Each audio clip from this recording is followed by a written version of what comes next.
ಗಾದೆ ಮಾತು ಮಾತೆ ಮುತ್ತು ಮಾತೆ ಮೃತ್ಯು ವಿಸ್ತರಣೆ.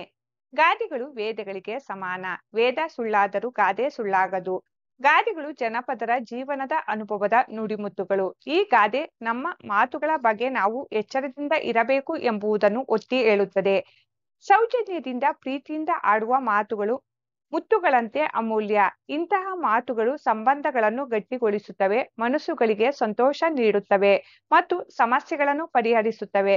ಒಳ್ಳೆಯ ಮಾತುಗಳು ಸಕಾರಾತ್ಮಕ ಪರಿಣಾಮಗಳನ್ನು ಬೀರಿ ಜೀವನವನ್ನು ಸುಂದರವಾಗಿಸುತ್ತವೆ. ಅದೇ ರೀತಿ ಯೋಚಿಸದೆ ಆಡುವ ಕಠೋರವಾದ, ಅನುಮಾನಿಸುವ ಅಥವಾ ಸುಳ್ಳು ಮಾತುಗಳು ಮೃತ್ಯುವಿಗೆ ಸಮಾನ.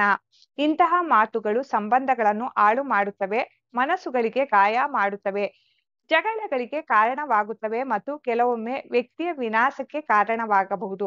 ಮಾತು ನಮ್ಮ ವ್ಯಕ್ತಿತ್ವವನ್ನು ಪ್ರತಿಬಿಂಬಿಸುತ್ತದೆ ಮತ್ತು ನಮ್ಮ ಸುತ್ತಮುತ್ತಲಿನ ಜನರ ಮೇಲೆ ದೊಡ್ಡ ಪರಿಣಾಮ ಬೀರುತ್ತದೆ. ಆದ್ದರಿಂದ ಮಾತನಾಡುವ ಮೊದಲು ಯೋಚಿಸುವುದು ವಿವೇಕದ ಲಕ್ಷಣ.